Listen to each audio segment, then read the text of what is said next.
Live from downtown Detroit, home of WDIV and Click on Detroit, Local 4 News at 11 starts now. Debris litters the roadway and this Pontiac Grand Prix is wrapped around this utility pole. Drag racing gone awry. We'll have the night cam on the scene. We begin with protesters shutting down a major intersection in Macomb County. Off the top at 11, those protesters gathering in Shelby Township just days after Chief Robert Shalight's suspension ends. At one point, the protesters shut down a stretch of Van Dyke. Jason Colthorpe is live at the Shelby Police Department, where there was also some action. Jason, good evening.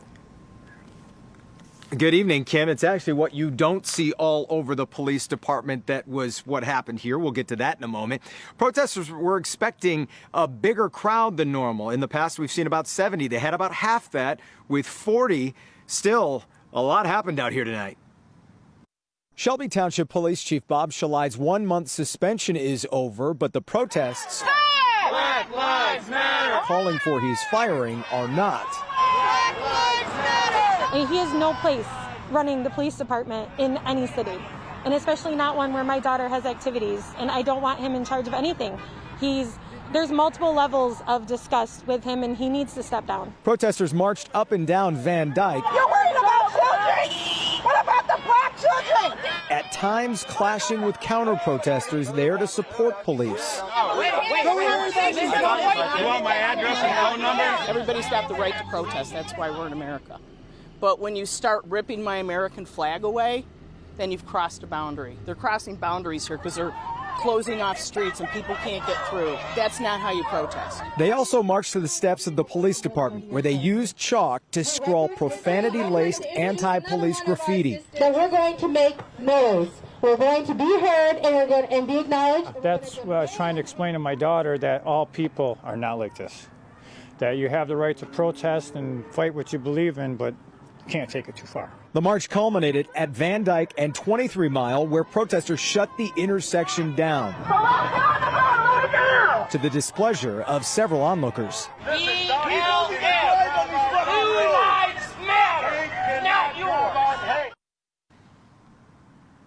Important to point out, there was a scary moment there at the end. Those were onlookers. They were not counter-protesters who were all as peaceful as the protesters, but one person overheard a threat being made of gun violence, a serious threat that they reported to police. Moments later, I myself heard a man say to an officer, just, you guys leave, we'll handle it, we'll ram them. Kimberly, back to you. Jason, I'm assuming police were watching all of this. Why would they allow the station to be vandalized? They were watching. As a matter of fact, a lot of people actually had that question. Isn't that against the law? Well, the simple thing is it was easily cleaned up by officers. About an hour ago, they came out with a couple of buckets of water. It was chalk, so they took care of that. And that's kind of the guts of it. As police told me, it simply wasn't destruction of property. Kim? Jason, thanks. A violent crash on Detroit's west side, the result of drag racing. The crash sending debris flying all over the neighborhood. Tim Pamplin on the scene with the night cam. Tim. But they were moving. Lord knows they were moving. Witnesses could not believe what they were seeing on Liddesdale Street here and at Worth. That's 96 Livernois area. This 1999 Grand Prix wrapped around the utility pole. It was drag racing with a Kia Soul. The driver of this Grand Prix traveling at about 80 miles an hour when the vehicle went wildly out of control. When the first one passed me, shoot. Then the red one, shoot. And then it's not your typical drag racer, the Kia Soul. Front end damage, but back around here, debris strewn across Linsdale. So what about conditions, I hear you ask? Well, that's what the medics and firefighters were just asking. They couldn't find any drivers of these vehicles. They say the drivers were gone when they arrived. They've checked the area of vacant lots. They believe the driver of this Pontiac is very seriously injured. A wild scene on the west side tonight. With the night cam, Tim Pamplin, Local 4. Wow. Indeed. All right, Tim. Well, the future of the Northville School Board president is the focus of tonight's school board meeting. School board president recently shared a post on Facebook suggesting the pandemic is a hoax. A petition circulating is now demanding his resignation. We bring in Victor Williams, who's live with more on this. Didn't take long for that Facebook post to come up tonight. Victor. Yeah, that's right, Devin. You know, originally at first this was supposed to be a meeting about whether the school will, get back started and everything. But as soon as the comments were allowed by the public, it quickly turned into whether this guy should resign or not. A clear divide in opinions during Monday night's school board meeting in the Northville School District. Appalled and embarrassed that this man represents our district. I feel like this is a little bit of an overkill. People are too upset. Several parents, grandparents, and even alumni spoke on multiple comments made on social media by School Board President Matthew Wilk. You are not entitled to your opinion. You are entitled to your informed opinion. No one has a right to be ignorant. And in this regard, I believe that Board President Matt Wilk has proven his ignorance. Others logged into the virtual meeting not to complain, but to commend the board president on his use of the First Amendment. I know Matt personally. He's a father, 2 twin kids that are in middle school. He's got outstanding personal and business skills and has devoted 8 years of his life to the Northville Board of Education. We have to stop. While more people voiced their disgust on Wilk's comments on systemic racism, saying he should be held at the same standard as teachers. No matter how you feel about his comments, his poor judgment and leadership and lack of respect for many constituents is reason enough for him to be relieved from his position on the board as president. Now that petition has received nearly 4,000 signatures. Reporting live tonight, Victor Williams, Local 4. All right, Victor. Today, the state reporting 489 new tests have come back positive for COVID-19 over the past 24 hours. 7 more Michiganders have sadly lost their lives to the virus. In today's headlines, a large new study out of South Korea suggests kids younger than 10 spread the disease less, about half as much as adults. But the study finds children older than the age of 10 can spread the virus at the same rate as adults. Across the country, nearly 60,000 people are hospitalized with COVID infections. The CDC is now forecasting more than 157,000 Americans will be killed by the virus by August 8th.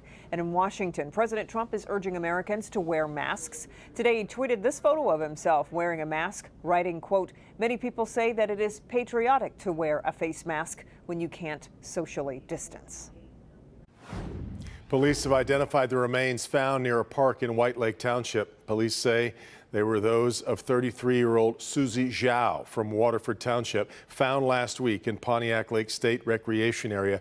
The body was badly burned, so the cause of death has not yet been determined. Police are asking anyone who may have seen the 33-year-old from July 11th to July 13th to contact them. Rick Wershey is now on his way back to Metro Detroit after being released from a halfway house in Florida, becoming a free man 32 years from when he first reported to prison for selling drugs as a teenager. The man known as White Boy Rick was greeted this morning by his fiancée. They're now driving back to Michigan. Wershey's story is well known. He was the longest serving juvenile offender in state history after being sentenced to life in prison for selling cocaine. That's after he was a police informant as a teenager. The Local 4 defenders have been following Wershey's story for years. We have a timeline of his case and why his attorney says he wants to come back home. To find our special coverage section, click at the top left of any clickondetroit.com page and find White Boy Rick at the bottom of the features column. A Detroit police officer accused of firing rubber bullets at 3 journalists during a downtown protest is now facing charges. This takes us back to May 31st during the first weekend of protests here in Detroit. Prosecutor's office says the 3 journalists identified themselves as media members and were trying to cross Woodward at State Street when they were hit by rubber bullets. 32-year-old Corporal Daniel DeBono is charged with several counts of felonious assault. Chief Craig spoke about the incident, defending his department's overall response to the protests. Our officers have responded very appropriately. And so this should not reflect, as an agency, that this one incident defines how we manage our protests. Officer could face up to 4 years in prison if convicted. A pair of thieves get away with $10,000 worth of drugs at a Rochester Hills pharmacy. The Oakland County Sheriff's Office says the 2 men on the left there broke into the WellPoint Pharmacy on South Boulevard near DeQuinder yesterday afternoon by prying the door open with a crowbar. They were in and out in under 2 minutes, driving away in a white Jeep Grand Cherokee with no license plate on it. The two men were last seen driving eastbound on South Boulevard. Still ahead, a Michigan family will soon have to say goodbye to their lakefront home. Yeah, why they have no option but to demolish the home that's been in their family for nearly 50 years. Ben. Devin, we are about to say hello to the humidity after some comfortable days. It is going to spike, and those 90s just around the corner. We'll look at that and some storm chances, too, coming up. All right, Ben, but first, Governor Whitmer responding to comments made by President Trump about the possibility of federal